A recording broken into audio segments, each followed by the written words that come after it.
te scot și-aș vrea ca să te uit de tot, de tot.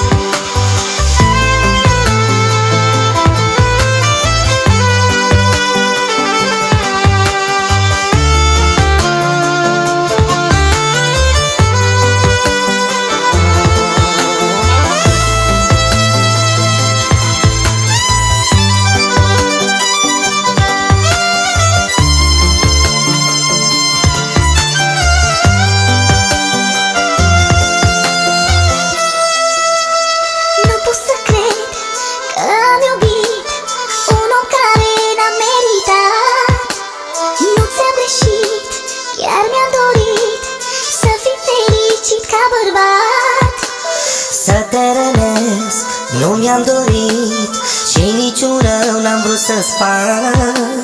Poate și tu te-ai săturat să te supări, iar să te împac. Blestem destinul meu și-l rog pe Dumnezeu să nu mă lase rău să-ți fac. Și tot pe El îl rog din suflet să mă ierte, că despărțirea e un păcat. De azi ne despărțim de tot, dacă-mi cer să mă întorc, nu pot. Din inimă vreau să te scot și-aș vrea ca să te uit de